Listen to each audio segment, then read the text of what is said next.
Hello guys, I have created one more playlist in the name of material science and engineering.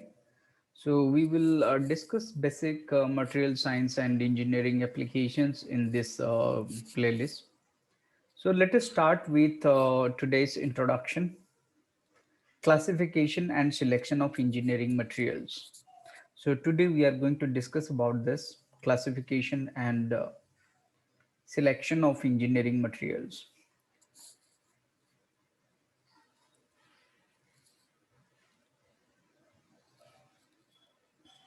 So, as we know, material science and engineering deals with the invention of new materials and improvement of old materials, and their functional parameters can be based on their structure, properties, and applications. So, when we talk of a material, be old or new, okay, there are following four aspects, okay, that should be taken care of. So as you can see, these are processing of the engineering materials, then structure of engineering materials, then properties and their performance. Okay, so material science deals with all the aspects given as mentioned here. So let us now discuss about the classification of materials. So materials are classified into different categories on the basis of their properties. So the first one that we can discuss is metals. I mean, what are these, classification? Metals and alloys. You can see various metals and the mixture of metals as alloys. Semiconductors, polymers, ceramics, composites. So we will discuss all these materials later. So this is the classification based on their properties. Okay, there these materials also can be further classified depending upon their performance. Okay, the important functions they perform. So accordingly, we can classify them into electrical and electronic materials, biomedical materials, aerospace materials, materials for energy and environment technology,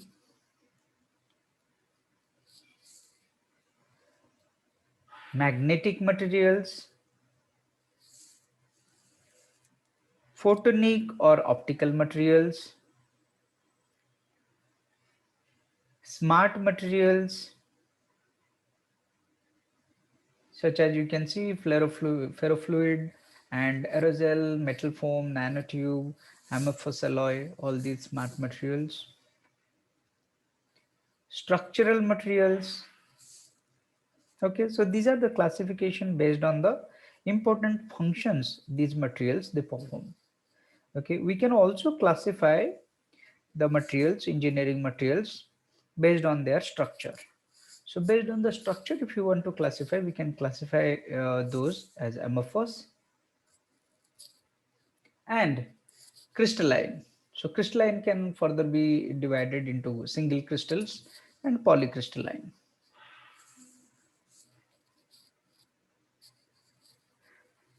So let us now discuss about the first category that we said, metals. So what are these metals and what are their characteristics? First, metals are of high electrical and thermal conductivity, luster, and malleability. These are composed of metallic elements and have large number of non-localized electrons, which help in metallic bond formation. Examples, you can say iron, aluminium, copper, zinc, etc. These are extremely good conductors of heat and electricity. A polished metal surface has a lustrous appearance. These are extensively used in structural applications, in the construction of home, bridges, automobiles, dams, machines, factories, etc., because they are quite strong. Metals have poor corrosion resistance and their properties degrade rapidly with temperature. The next class of material we said is ceramics. Ceramics are the inorganic non-metallic materials that are processed and or used at high temperatures. These materials generally consist of oxides, nitrides, carbides, silicates, or borides of various metals. They are compounds between metallic and non-metallic elements. They contain both ionic and covalent bonds. Example, glass, cement, refractories, etc. Their heat and corrosion resistance is best compared to metals and polymers. As far as mechanical behavior is concerned, ceramics are hard materials. They are good thermal and electrical insulators. These are widely used in as lining materials for furnaces, which enables us carrying out high temperature operations. Materials like diamond and silicon carbide are used in industry for cutting, grinding, and drilling. The limitations of ceramics, we can say they are brittle materials. Materials which can be easily broken into pieces or reduced to powder form are known as brittle materials. We'll discuss more about it later. Then the next class is polymer. Polymers are naturally occurring or synthetic substances consisting of giant molecules with very high molecular weights. They are made by linking together a large number of simple molecules in a process known as polymerization. Examples, plastics, rubbers, fibers, adhesives, etc. Polymeric materials are typically lightweight and are extensively flexible. Generally, these are poor conductors of heat and electricity. These are corrosion resistant and are of choice for chemical and transport industry. It is easy to fabricate such materials. Polymeric materials are used in transport industry because of their lightweight, low cost, and easy fabricability. They are also used in chemical industry due to their inert nature. Limitations: their resistance to temperature is poor unless synthesized or formulated for specific use. They have low strength and poor electrical conductivity. The next class of materials are composites. A composite material is a complex material in which two or more distinct structurally complementary substances combine to produce structural or functional properties not present in any individual component. Examples: natural composite, wood, synthetic composite, glass reinforced, plastic, or fiberglass. These are a combination of two or more materials. Normally, the components can be physically identified and exhibit an interface between one another. These materials are used in industries and plant setups due to their high strength, lightweight, stability, heat resistance, etc. Carbon fiber reinforced composite materials are used in space vehicles. Limitations: these are optically opaque. Its maximum service temperature is governed by the matrix phase. Its processing is difficult and it has poor recyclability. The next class of materials that we're going to discuss is semiconductors. Materials whose electrical properties are intermediate between the electrical conductors and insulators are known as semiconductors. Examples: intrinsic semiconductors like silicon and germanium, and extrinsic semiconductor like gallium arsenide. The electrical properties of extrinsic semiconductors are extremely sensitive to the presence of dopant. These are used for fabrication of integrated circuits in computers or electronic industries. Semiconductor applications have revolutionized our lives. Limitations: fabrication and development of semiconductor devices require sophisticated laboratories, Cost of semiconductor devices is high and are normally not suitable for high temperature applications. The next class of material is biomaterials. The materials which are used for making components for implantation into the human body for the replacement of damaged or diseased organs are known as biomaterials. Example, titanium alloy with composition of 90 weight percent of titanium, 6 weight percent of aluminium, and 4 weight percent of vanadium is the most biocompatible material that is implanted for prosthetic hip joints. Ideally, the biomaterial is not only biocompatible but also has mechanical properties that match the body part being replaced, just as bone.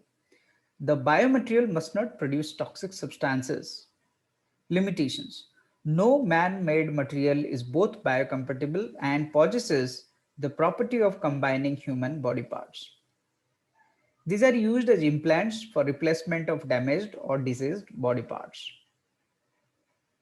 The next class of material is nanomaterials. Nanomaterials are those which have structural constituents with at least one dimension less than 100 nanometer.